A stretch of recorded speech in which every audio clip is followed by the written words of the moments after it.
Hello दोस्तों। प्राचीन इतिहास के 50 महत्वपूर्ण प्रश्न लेके हाजिर हूँ। तो पहला क्वेश्चन आपके सामने है, हड़प्पा सभ्यता की खोज किसने की थी?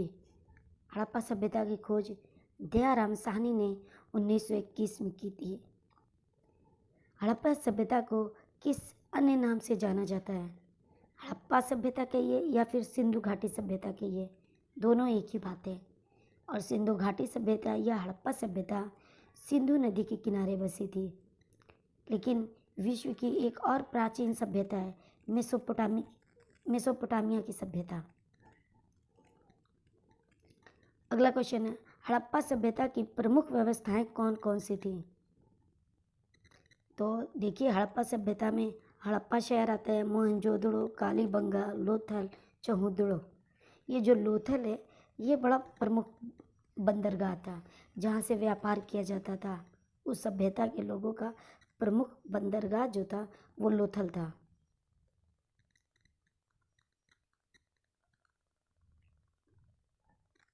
अगला क्वेश्चन है, मोहनजोदड़ो का अर्थ क्या है?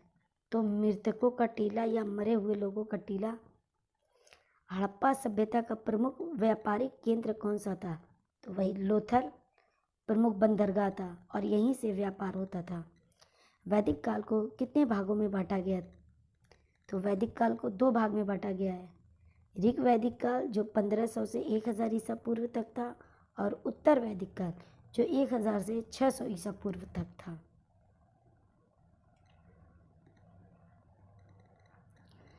ऋग्वेद की रचना किस भाषा में हुई थी? तो ऋग्वेद की रचना संस्कृत में हुई थी। महाजनपद में कुल कितने महाजनपद थे? तो महाजनपद में कुल 16 महाजनपद थे। अब ये कौन कौन से थे? कमेंट करें आप, कमेंट बॉक्स खुला है, ठीक है। महाजनपदों का सबसे शक्तिशाली राज्य कौन सा था? तो मगध जो था ये सबसे शक्तिशाली था।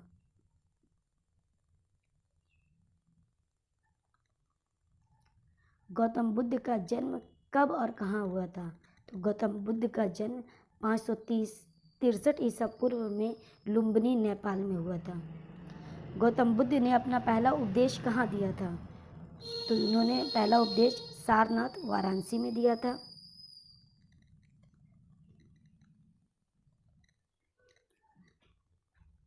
क्वेश्चन नंबर 12, जैन धर्म के 24वें तीर्थकर कौन थे? महावीर स्वामी थे।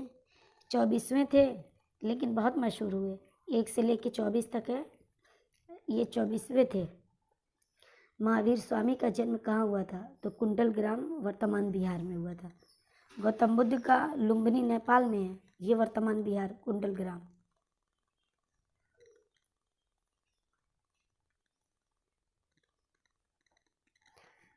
मगध में मौर्य वंश की स्थापना किसने की थी? तो चंद्रगुप्त मौर्य ने मौर्य वंश की स्थापना की थी। मौर्य वंश का संस्थापक पूछता है तो चंद्रगुप्त मौर्य। चाणक्य कौटिल्य द्वारा लिखी गई प्रसिद्ध ग्रंथ कौन सा था? तो ये जो चाणक्य को कौटिल्य के नाम से भी जाना जाता है, ये अर्थशास्त्र के लेखक हैं चाणक्य।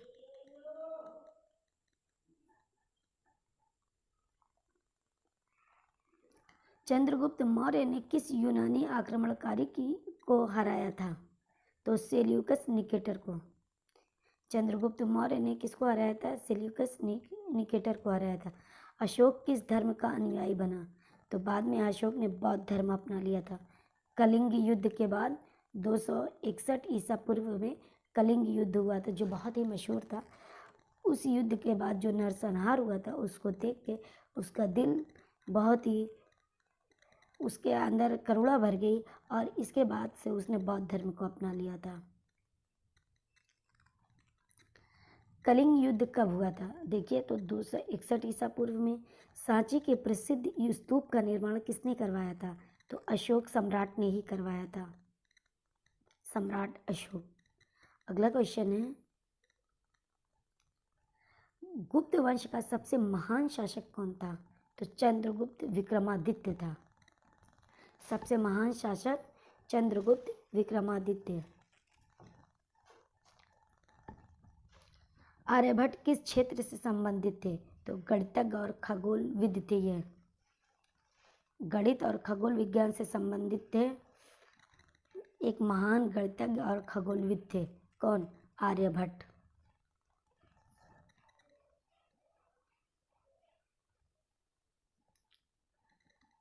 क्वेश्चन नंबर 23, गुप्त काल को भारतीय इतिहास का कौन सा युग कहा जाता है? तो गुप्त काल भारतीय इतिहास का स्वर्ण युग था। हर्षवर्धन किस वंश का संस्थापक या किस वंश का शासक था? तो पुष्यभूति वंश का। हर्षवर्धन पुष्यभूति वंश का शासक था।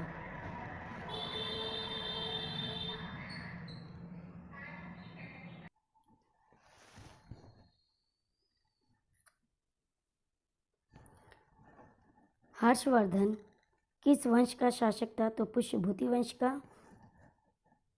अगला क्वेश्चन है, हर्षवर्धन की राजधानी कहाँ थी? कन्नौज थी हर्षवर्धन की राजधानी। हिंग सांग कौन था?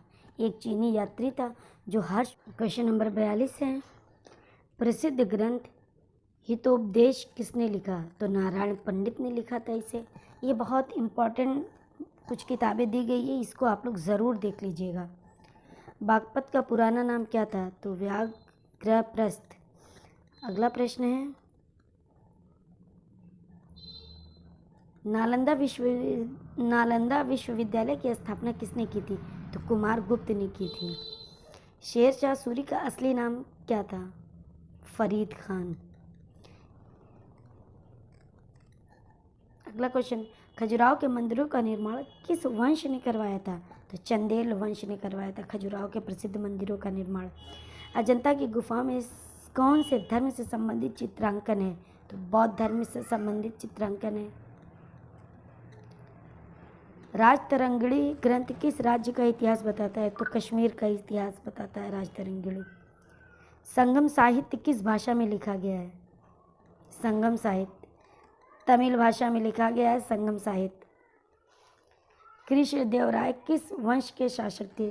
तो विजयनगर वंश के शासक थे कृष्णदेवराय। तो ये थे प्राचीन इतिहास से जुड़े 50 महत्वपूर्ण प्रश्न। आप कोई भी क्वेश्चन पेपर उठाकर देख ले, इससे जुड़े क्वेश्चन जो है, इसमें से आपके क्वेश्चन ज़रूर फंसे होंगे। कोई भी क्वेश्चन पेपर उठा के देख लीजिए जिसमें प्राचीन इतिहास आता है, तो फिर इससे क्वेश्चन ज़रूर आए होंगे। तो वीडियो अच्छी लगे तो इसे लाइक कर दें, और अगर आप हमारे चैनल पे पहली बार आए हैं तो चैनल को सब्सक्राइब कर दें।